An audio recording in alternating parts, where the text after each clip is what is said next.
Welcome to the SDA Housing Podcast, brought to you by NDIS Property Australia.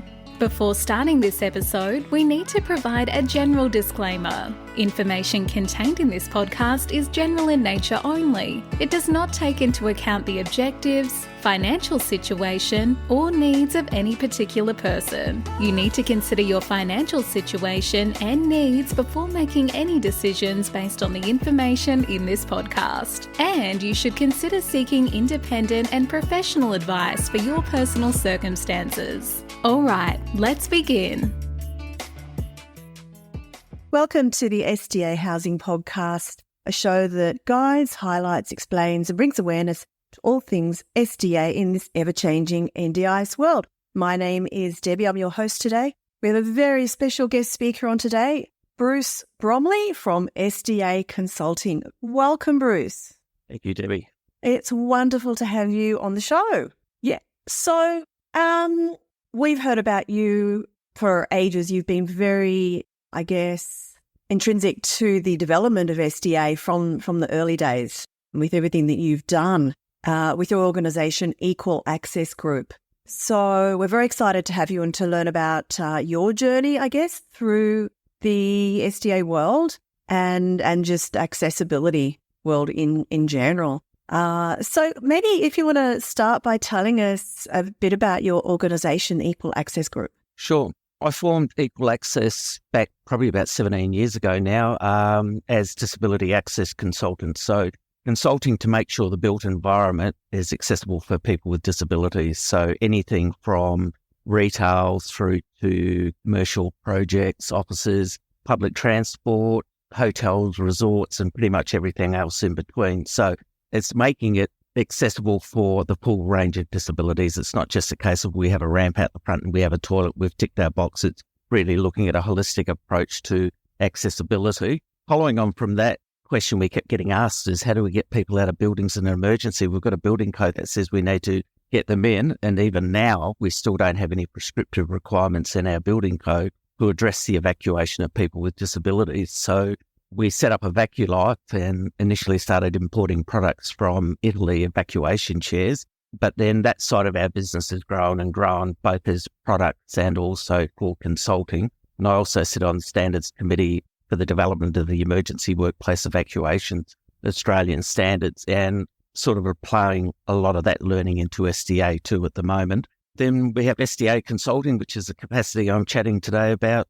We're both SDA assessors, we've got a team of assessors, and we're also SDA property managers, where we manage properties across Australia. And the last bit is Access and Safety, which sells a range of products that both meet the accessibility requirements and also safety requirements. Fantastic. Wow. So that's a lot of stuff that you're doing there, Bruce. How did your journey begin in SDA? Obviously, you've been involved in the accessibility for much longer period. So I was one of the first people that was registered as an LHA assessor. So I'm LHA 02, and I'm not even sure who 01 is. So I've known the guys in LHA for quite a while. And LHA being the Livable Housing Australia.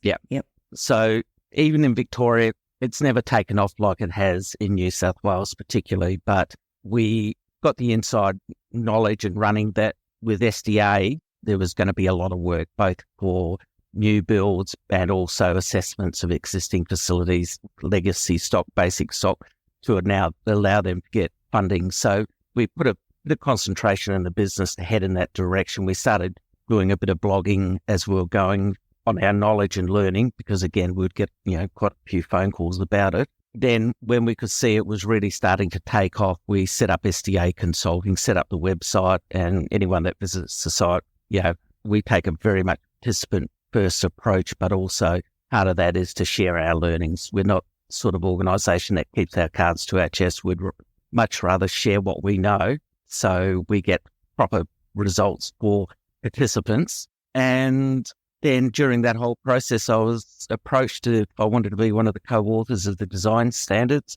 and which of course I said yes. And here we are today. Fantastic.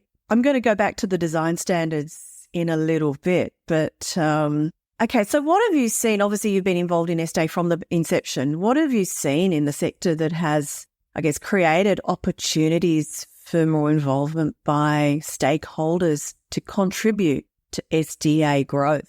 I'm going to say a month ago, the new pricing arrangements. So up until Yes. up until COVID, COVID hit, which was around the time because I was starting to do training workshops around Australia on the new design standard. So we'd done Perth, we'd done Darwin, COVID hit, and we really didn't get to finish that off because we do a lot of training with investors and developers on how to construct desirable SDA. But the whole approach was, doing the bare minimums in a lot of cases with developers. And we were continually pushing, if you do that, or people going straight to the right-hand column of the pricing arrangements, HPS, OOA, we're going to make a killing and we'll go out to new subdivisions, buy lots of cheap land and, we're going to get a 20% return and it's going to be a win-win for everybody. Whereas, as time has shown, that's really not the case. And, so I think with the new pricing arrangements, it's letting a lot of people off the hook now who were expecting to build HPS and make a killing in HPS. But now if they have to drop down to FA or IL, they're still going to get, a decent return, and it's probably rescued them. So definitely since the new arrangements have come out, inquiries have increased again. And, we're working with a number of developers who are looking at converting apartment developments into incorporate some IL or 100% IL because it's really not a lot of change to the original footplate, or floor plate. Absolutely. Like, we totally agree with you. We saw that problem very early on as well in terms of what was being built, simply based on the prices that were being put out there. And we've just been gobsmacked by the changes in the prices and really pleased for investors and for the sector in general. I think this is really going to encourage the right kind of development now. Yeah, I think they still need to do some work on robust because to build robust, you can't use rates similar to IL. Simple as that. Absolutely, yeah. So obviously you've advocated a lot for robust design and fire safety as well. But let's talk about the robust design. So we saw that as well, that the price increases for robust were relatively minimal and didn't seem to address the issues that people were facing in trying to design and develop robust. And that seems to have not really changed. No, you might have the sense to me now, but most of the robots we see coming through our office is crap. It really is substandard. It's been developed by people who have zero understanding of what a robust participant is and what robust participants' needs are. And, I shake my head when I see impact check's favourite material. We're going to put impact check on the wall. That's perfect for robust. And I've got a good photo album here of impact check damage by participants, which is contrary to that. So the whole approach of building SDA as a almost standard residential really doesn't work. You need our minimum specs. What we recommend is either having a plywood or a chipboard behind villa board for wall linings, although we've now got a new product. We did a bit of work with Altro. So this product can actually be applied to impact check and that prevents damage. It's similar to what's used in hospitals. But you need things like steel door frames. Forget timber door frames. They just won't stand up to the abuse. Solid core doors, core stainless steel butt hinges, and then you'll probably have a good show of not having doors pulled off. We've got one project where we had to get internal security doors fitted to OOA areas to protect the OOAs. And it's also very dependent on the controls and the level of disability the individuals have. So some of them are mild within robust, and most of the time their behaviours can be controlled and can be restricted, to not be damaging. But we have some participants which are very reactionary and very damaging. And if they pick impact check or anything like that, they've only got to break the surface of the product, which again is very easy. And then they'll just sit there and pick at it, pick. Then you'll get not full sheets of paper, the paper paste being pulled off. Sliding doors on wardrobes, no, we don't want to put those on because they'll just be pulled off and, used, potentially weaponised. Standard joinery in bathrooms with cupboards that can be pulled off. there's just so many flaws with the way Robust has been developed. There was hats on one of the Facebook forums, immaculately decorated as improved livability. And as soon as we saw it, everything in the house pretty much could be weaponized. Furniture in most cases needs to be bolted to the floor. Couches, tables, chairs, thermostats, you need to put cages on them. Smoke alarms, we need to put cages on them. Any fan coil units outside, don't have them at ground level. Put them up on the roof if you can, or at least out of participants' reach. But there's so many things for Robust that needs to be implemented that really isn't. And we're seeing with the substandard Robust we're managing, the participants' damage occurs, then the rectification has to be paid out of the participants' plans, meaning that money's now not available for support and care. So it's sort of counterproductive not having prescriptive requirements for Robust. Yeah. So, okay, when we're looking at the design guidelines, and I know you did say that you were involved in the development of them, do you feel that there is a lot more that needs to go into those guidelines for the Robust to rectify some of these issues? Oh, absolutely. We did have requirements prepared, but timeframes, the delivery of the standard, thanks to the minister at the time, pulled out about 2 months of the delivery process. We did have some prescriptive things in there, but there just wasn't enough time for consultation and industry review to keep it in there, which is why we have sort of performance clauses, but no real understanding on how to achieve those performance clauses. Okay. So that leads me on to the design guidelines. Now, we've heard that there is meant to be a review of these happening this year. And yet in most recent discussions with other access consultants, nothing seems to have progressed in that area as yet. Do you know anything about the NDIA's plans for that review? Yeah, a few months ago, we had a SDA assessors update meeting, which was chaired by the NDIA, going through a lot of the clarifications and things that were uncertain. And they said that mid to late the second half of the year that they'd be putting a brief together to do that. I'm not aware if that's happened or not to date, but hopefully, it'll happen very soon. So you're still hoping it's going to be on track for... Yeah, we've been collecting Farah Madden, who was the lead author, who's got a forum on her website for SDA assessors, and we've got one of the forum threads in there, what we need to, ideas, suggestions and all that, the design standards. So as things come up, clarifications or where improvements need to be made, and so assessors are adding to that. So we've already got quite a sizable list. I would think, there will be a lot of industry consultation this time. We can just sit tight and wait at the moment. So, and hopefully that will happen sooner rather than later, because it certainly is needed. Yeah, I mean, this is only the first set of guidelines that we're still working with, and they're quite comprehensive, but there's a lot lacking. Oh, there is. When you're writing a standard, when you're writing a standard from scratch, it's hard to capture get it right first time. Of course. Yeah.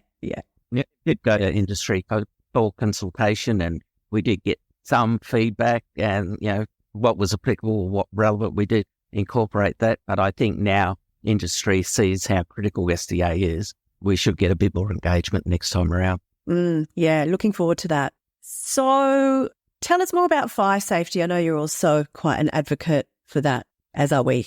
Yeah, going probably about 2016, 2017, I think I started blogging about fire and life safety and having people with, as the SDA definition is, extreme functional impairment and very high support needs, putting them into a standard house without any fire life safety was utter madness. And I've followed that up with about another 4 or 5 blog posts. So anyone wants to read up about that, jump on the website. I shake my head, we keep pushing class 3 as much as we can. I got some advice last week, and I've actually sent an email to my contact at the ABCB about who can actually build class 3 dwellings, because I've had one building surveyor say, no, it can only be built by commercial buildings of builders, which if that was the case, going down a class 3 approach, I think is going to be issues in terms of being able to deliver demand. But don't quote me on that. I might come back to you on that. But just having something that is safe for participants to physically live in.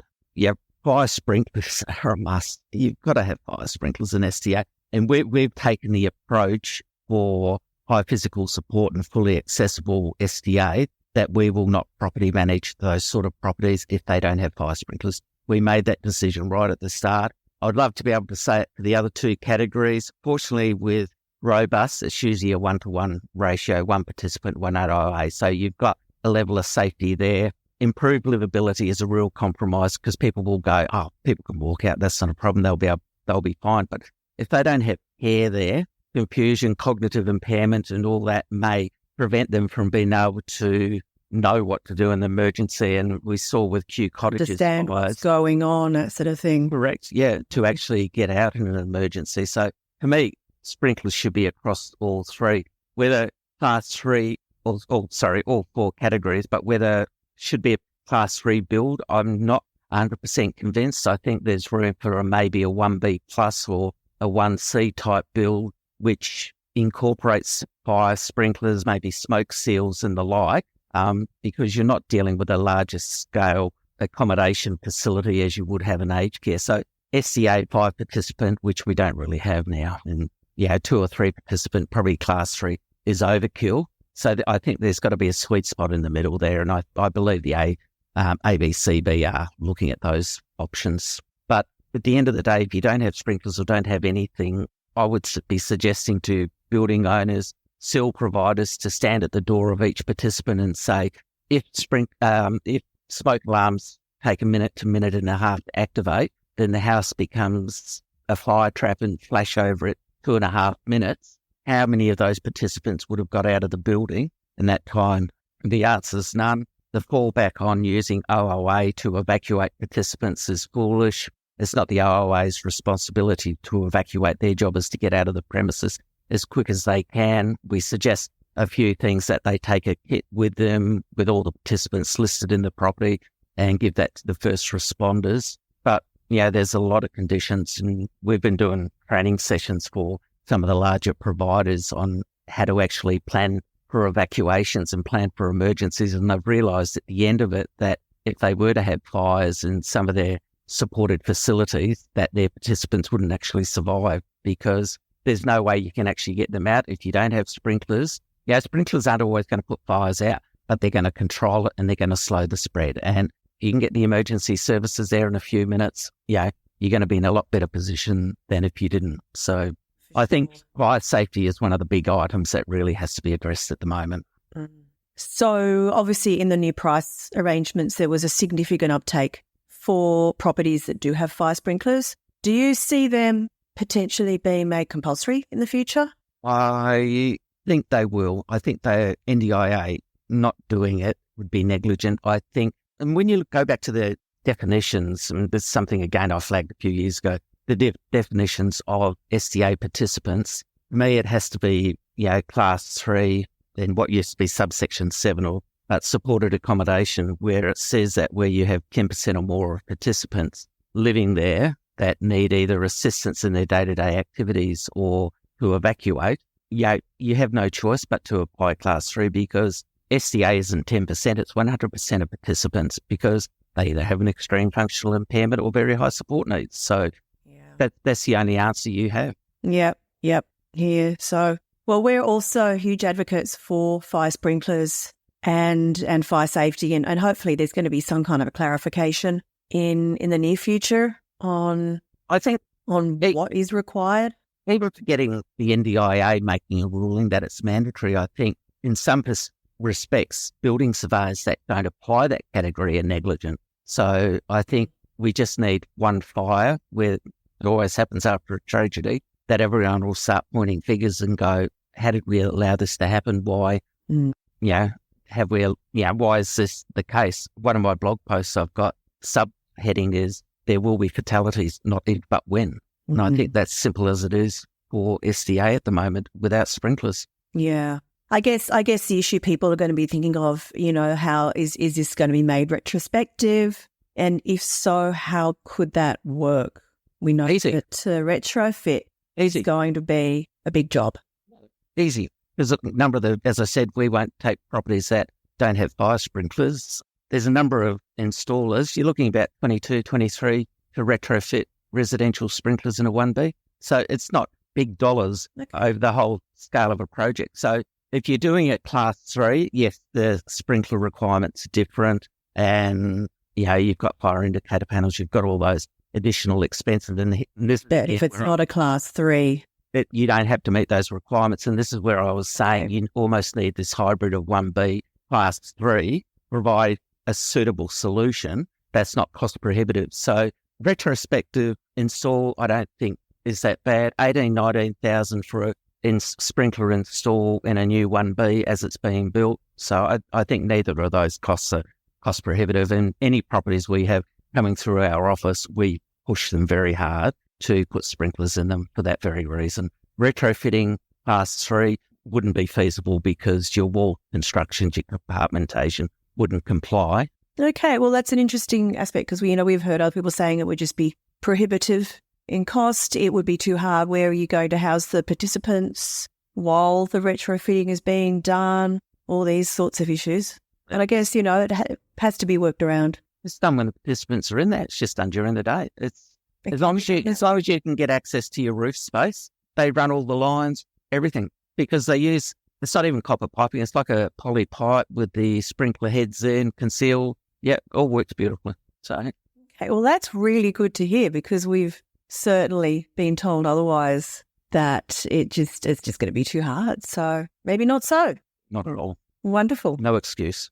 Yeah, absolutely. Sounds like it. So, Bruce, what do you want, obviously, apart from better robust design, better design guidelines and fire sprinklers, what else do you want to see more of in SDA? When clients come to us, and we'll have two types of clients. One is just we want these certified, or clients will come and say, what should we provide or how should we provide it? Their minimum is separate en-suites. Yeah. And I'll say, do you want to share a bathroom toilet with a total stranger? As simple as that. And as soon as you ask developers that question, the answer is no. So separate en-suites. If you have more than 2 participants in an SDA, always put in a second living space. And I know I've heard men talk about on some of the podcasts, the 2-person model, which ideal is great, but try getting sills. Sills often will resist 2-participant dwellings because it's hard for them to provide the surface at those rates. So for the sills, we're finding the sweet spot for them is minimum 3. Some of them will want to go to 4, but we try and not go more than 3. And I think a properly designed, spacious house, a couple of living spaces, so you've got your family TV areas in one spot, there may be a quiet area if you wanted to read a book or have friends over. I think at the moment is a good compromise. And there's no simple answer really to that. Height adjustable overhead cupboards, nothing annoys me more than when we're doing assessments and we see high physical support, not a lot of underbench cupboards and all these overhead cupboards, and you go, how are you expecting a participant to actually access them? And there's a couple of good kitchen product suppliers in the market that provide units where you might have half the overhead cupboards can actually lower down at the push of a button. To me, let's do that. It's not big ticket items, small items, but it adds to the desirability because you want to make your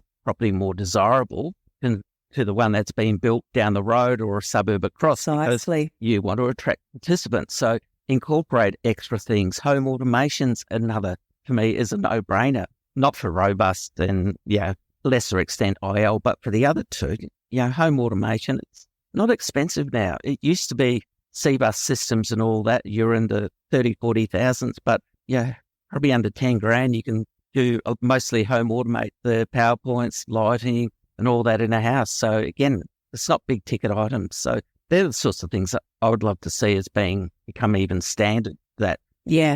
Absolutely. Yeah, totally agree. I think those are things that we always recommend with our builders, with our investors to, as we say, future-proof by going, so far above the minimum standards as is feasible, because that way you're going to have a property that people are going to want to live in. Yep, participant first, and they want their forever home to live in because they're not going to be interested in moving out. And again, that comes back to the property management also. If there's damage, get it rectified quickly. If there's issues, get them rectified quickly.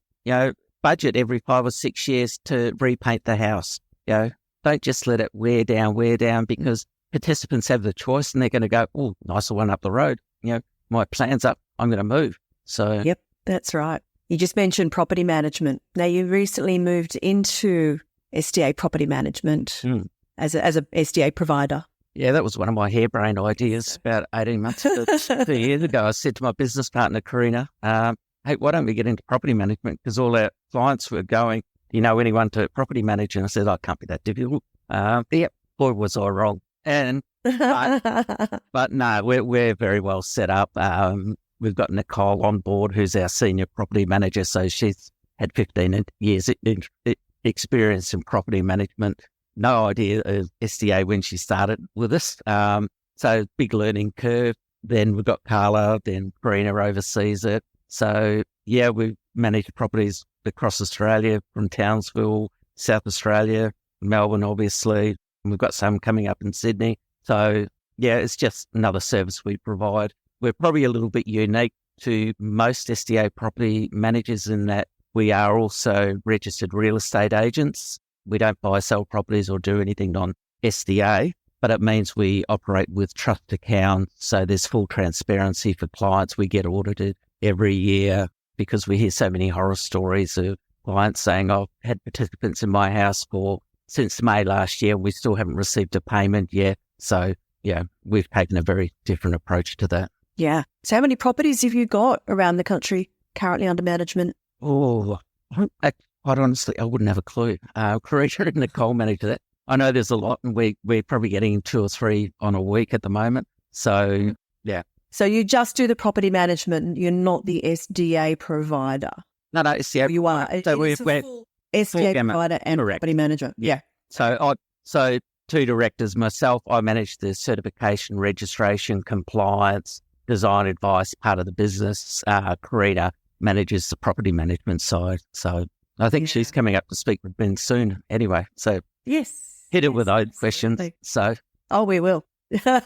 We will talk all about the property management then, because that's something that I don't think we've really discussed on our podcast before. That it's quite a specific thing, certainly very different to regular residential property management. That's for sure. And there's a lot of other aspects that need to be considered. So we won't go into that today. That's for another episode. Be good to get Nicole on board, because she's probably the best one to give you the comparison between the two, actually. So yeah, sounds like a plan for sure.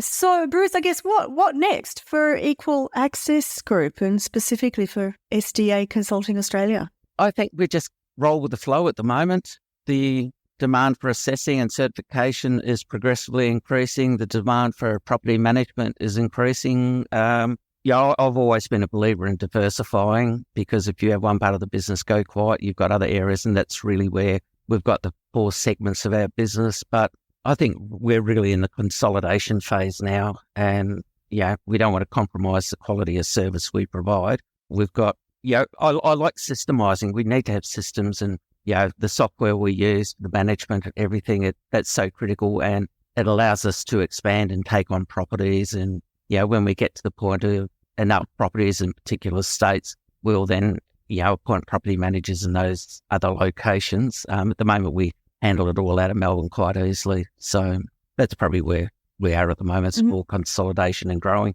Fair enough, yeah.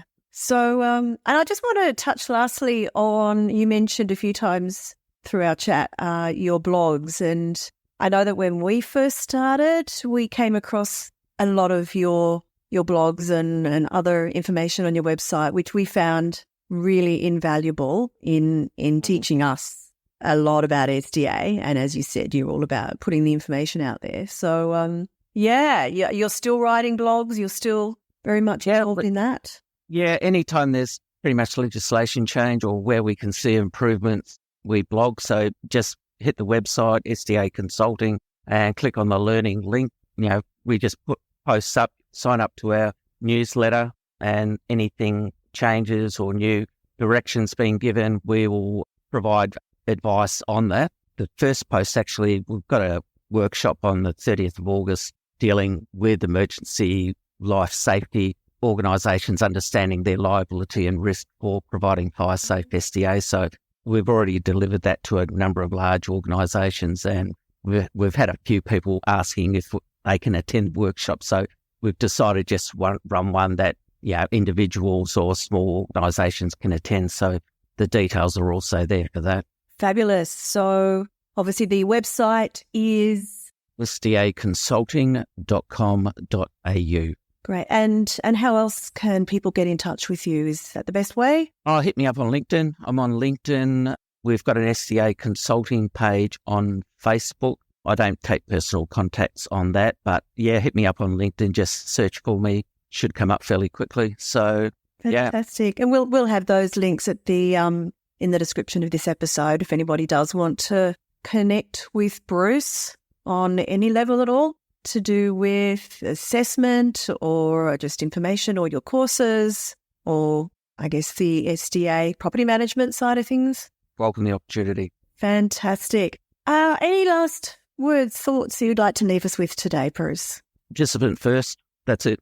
Discipline first. Yes, SDA is a investment or way of investing money and getting returns. And if you do it with a discipline first mindset, it's very hard to go wrong, I think. And that's all about building desirable SDA. Fantastic. Love it. Well, Bruce, thank you so much. Really enjoyed our chat today. And we look forward to having another session with SDA Consulting Australia very soon. Excellent. Learn more about what you guys do. Thank you, Debbie. Appreciate it. Thank you. Bye-bye. We hope you enjoyed this episode. Please make sure you are subscribed and following us so you can keep in the loop with all of our upcoming episodes. We would really appreciate it if you could leave us a 5-star rating, a written review, and to share this podcast with those that could benefit. Until next time, catch you on the next episode.